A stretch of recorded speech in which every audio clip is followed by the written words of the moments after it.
Chapter 47. Then Joseph went to Pharaoh, and said, My father and my brothers with their flocks and their herds and all they have, are come from Canaan, and are now in the land of Goshen. And he took 5 of his brothers to Pharaoh. And Pharaoh said to them, What is your business?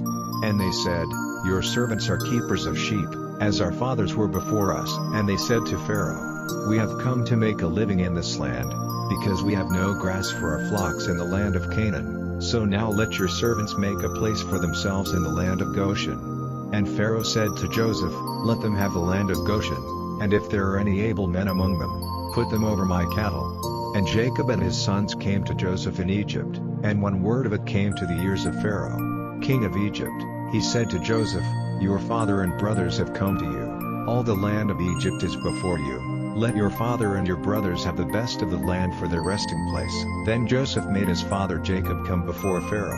And Jacob gave him his blessing. And Pharaoh said to him, How old are you? And Jacob said, The years of my wanderings have been 130, small in number and full of sorrow have been the years of my life, and less than the years of the wanderings of my fathers. And Jacob gave Pharaoh his blessing, and went out from before him. And Joseph made a place for his father and his brothers, and gave them a heritage in the land of Egypt, in the best of the land of Ramesses, as Pharaoh had given orders. And Joseph took care of his father and his brothers and all his father's people, giving them food for the needs of their families. Now there was no food to be had in all the land, so that all Egypt and Canaan were wasted for need of food.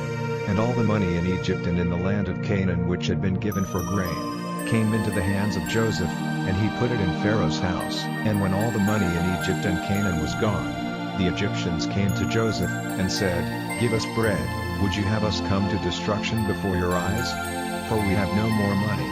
And Joseph said, Give me your cattle, I will give you grain in exchange for your cattle if your money is all gone. So they took their cattle to Joseph, and he gave them bread in exchange for their horses and flocks and herds and asses. So all that year he gave them food in exchange for their cattle. And when that year was ended, they came to him in the 2nd year, and said, We may not keep it from our lord's knowledge that all our money is gone, and all the herds of cattle are my lord's. There is nothing more to give my lord but our bodies and our land.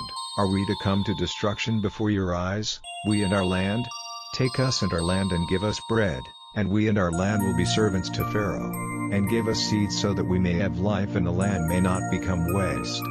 So Joseph got all the land in Egypt for Pharaoh. For every Egyptian gave up his land in exchange for food, because of their great need. So all the land became Pharaoh's. And as for the people, he made servants of them, town by town, from one end of Egypt to the other. Only he did not take the land of the priests, for the priests had their food given them by Pharaoh. And having what Pharaoh gave them, they had no need to give up their land. Then Joseph said to the people, I have made you and your land this day the property of Pharaoh. Here is seed for you to put in your fields. And when the grain is cut, you are to give a 5th part to Pharaoh, and 4 parts will be yours for seed and food, and for your families and your little ones. And they said to him, Truly you have kept us from death. May we have grace in your eyes, and we will be Pharaoh's servants. Then Joseph made a law which is in force to this day, that Pharaoh was to have the 5th part, only the land of the priests did not become his. And so Israel was living among the Egyptians in the land of Goshen, and they got property there, and became very great in numbers and in wealth.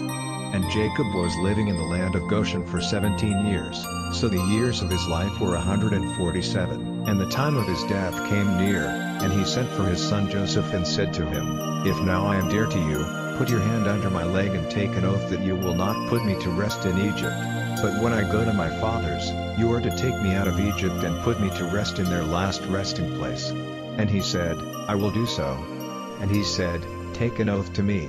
And he took an oath to him, and Israel gave worship on the bed's head.